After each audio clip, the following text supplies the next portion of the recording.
તો hello everybody welcome back to the another vlog. તો guys હું છું તો હાલ ઘરે અને ઘરે અત્યારે વાગ્યા છે લગભગ કેટલા ખબર 8:30 થયા છે ને છે ને આજ ઘરે જમવામાં મતલબ બહુ મસ્ત મજાની સ્પેશિયલ આઈટમ છે. શું ખબર છે? નથી ખબર? ચાલો તમને બતાવું. પેલા બાયણ વાંચતી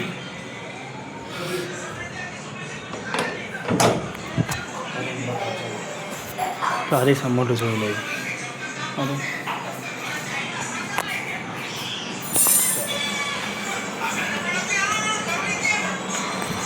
જો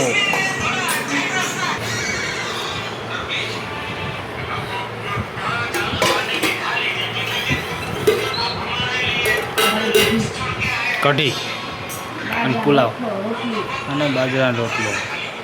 કા આ પેલા મોઢા બહાર પડે છે.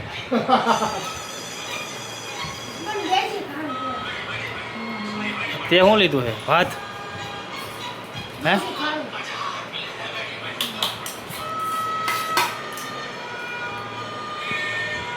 જેઠાલાલ.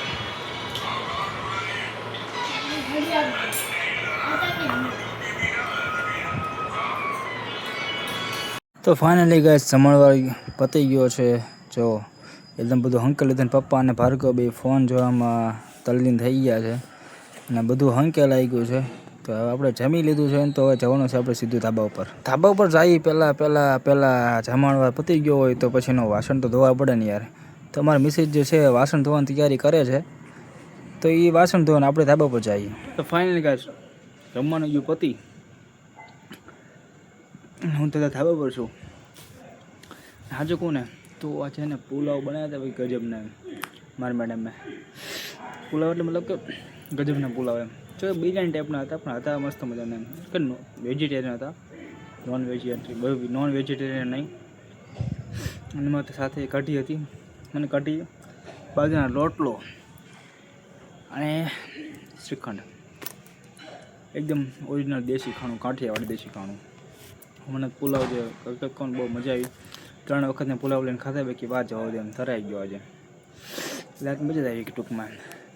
હું તો ધાબા પર છું પાછું અને ધાબા પર પણ આજે વરસાદ જેવું કે માહોલ છે. લગભગ ને વરસાદ ક્યારે આવે ખબર? આખો દી નું આવે આજે 6:30 જ્યારે બ્રાન્ચેસ નીકળવાનું થાય બધો વરસાદ ચાલુ થાય. અને કહેવાનો મિનિંગ એમ છે કે જે 6:30 બ્રાન્ચેસ નીકળવાનું થાય ને ત્યારે એવો વરસાદ દેવો ને એવો વરસાદ આવે ને તો વાત જાવ તો પલ્લી જઈએ એમ. ક્યારેક બપોરે સવારમાં 9 વાગે થાય, ક્યારેક બ્રાન્ચે જઈને 9 વાગ્યામાં એવો માહોલ હોય ને જાણે કેમ સાંજના 6 વાગ્યા 7 વાગ્યા એવી રીતના માહોલ હોય. અત્યારે ધાબા પર કાંઈ છે નહીં, હાવ એકદમ ક્લીન ને ક્લિયર છે. જો એકદમ કાંઈ છે જ નહીં, હાવ ક્લીન છે. એટલે અત્યારે ધાબા પર બેઠો હોય અત્યારે ને વરસાદ ચાલુ હોય ને તો ન બેસી જાય ફોન. તો બેહાય જ નહીં. વરસાદ ચાલુ હોય એટલે ખાલી બધા પલ્લી જાય ફોન પર લે અને નુકસાન થાય નહીં કરતાં બરાબર હેઠે જ રહ્યો. આજે વરસાદ છે નહીં એટલા માટે ઉપર બેઠો છું. હવે મને તમને એક વાત કહેવાની હતી, ખબર છે? મેં તમને કીધું હતું એન્ડ સમય આવશે એટલે હું તમને કહીશ. એન્ડ સમય આજનું શું છે ખબર છે? તમને કહું કે કહું હું નથી ક્યાંય નહીં કહેવાનું, તમને કહેવાનું જ છે મારે. તો ભાઈ હું તમને એ કહેવાનો હતો કે મેં તમને થોડા સમય પહેલાં મેં તમને કીધું હતું કે હું તમને એક વાત કહીશ, પણ અત્યારને સમય આવશે ત્યારે કહીશ. સમય અત્યારનો છે, હું ફ્રી છું અને મને કહેવાનું મન થયું તમને કહેવા માટે કે ના મારે તમને કહેવી છે એ વાત. તો વાતમાં એ છે કે ભાઈ હગાવાલા કેવા હોય અને એની આપણી પાસેથી કેવી એક્સપેક્ટેશન હોય, કેવી હોય ખબર છે? હાવ જીરોમાં એટલે સક્સેસ. માની લો આપણે સક્સેસ કરતા હોય ને તો આપણને ના ગમે એમ. આપણે સક્સેસ કર્યું છે એ એટલું જ હોય કે આને પડવો પડે, આને ના સક્સેસ ન મળવી પડે એમ. આનું હવે હાલવું જ ન પડે, આપણેથી આગળ ન નીકળવું પડે એમ. એને હગાવાલા કહેવાય. પછી હકીકતમાં જે હગાવાલા હોય ને એ કેવા હોય ખબર? એ કે નહીં એને હે ને એ સપોર્ટ કરે. એને કાંઈ હોય જ ને તમારા માટે એમ. એને કાંઈ બહુ ન હોય કે તમે સક્સેસ ન કરો આમ. એ હકીકતમાં એ એવું ઈચ્છતા હોય તમે સક્સેસ કરો, તમે આગળ વધો, તમારી જિંદગી સારી થાય, તમે મહેનત કરો એમ. એ હગાવાલા ઘણા બધા હગાવાના ટાઈપ્સ આવે, વેરાયટી આવે.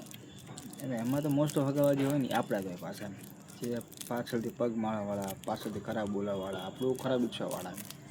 મારી લાઈફમાં પણ એવા છે જ તે, જે આપણા મોઢાથી આપણી સામે સારું બોલે અને પાછળથી છે ને હાવે ખરાબ એમ.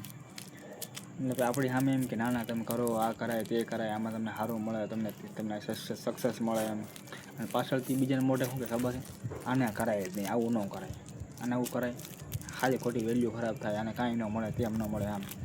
અને બીજાના એવા બધા ટૂંકમાં એમ મતલબ અમુક જે હોય ને એ શું કહે બીજાના મોઢે છે ને સારું બોલે ને આપણા મોઢે સારું બોલે, ખાલી ખોટી મતલબ કોઈની આપણી પાછળથી કહે ને ખરાબ ન બોલે એમ કે ના આવો હતો તેવો હતો, આને આવું કરું તેવું કરું એમ, એવું ન બોલે એમ. ઘણા બધા હોય જ છે એવા, તમારામાં હશે પણ તમને જો અનુભવ થયો તો મને કહેજો ખાસ કરી. મને તો થયો જ છે અને હજુ થાય જ છે, એવું નથી એમ, પણ હજુ એનો સમય નથી એને કહેવા માટેનો.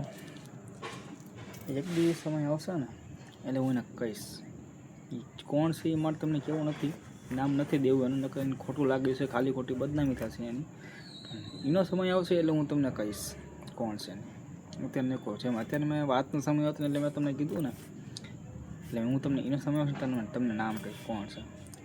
એટલે કહેવાને મને એમ છે કે હગાવાળાને છે ને એ ન ઉપાડી હોય, તમે આગળ આવો, તમે મહેનત કરો, તમે જિંદગી સારી થાય એવું એને ન પડી હોય, એની ઈચ્છા જ ન હોય એમ.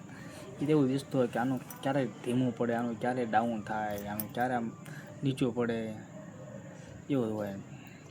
ટૂંકમાં કહેવાનું મને એમ છે. મને તો અનુભવ થયો એટલે તમને કહું છું, તમને થયો તો હશે કદાચ, આ ના થયો તો મને કહેજો ને. તમને જો ખબર હોય કે મારા હગાવાળા, તો દરેકના કુટુંબમાં દરેકનામાં હગાવાળા હોય જ. એટલે કહેવાનો મને આટલો હતો મારો, પણ મેં તો નક્કી જ કર્યું છે ભાઈ, એને અત્યારે કાંઈ કહેવાનું નથી, એને કાંઈ બોલવાનું નથી, અત્યારે એને બકડવાનું નથી. પણ જેથી આપણો સમય આવશે ને, જેથી આપણને સક્સેસ મળે તેથી એનું કહીશ ફટ દઈને. એટલે એવું છે ટૂંકમાં.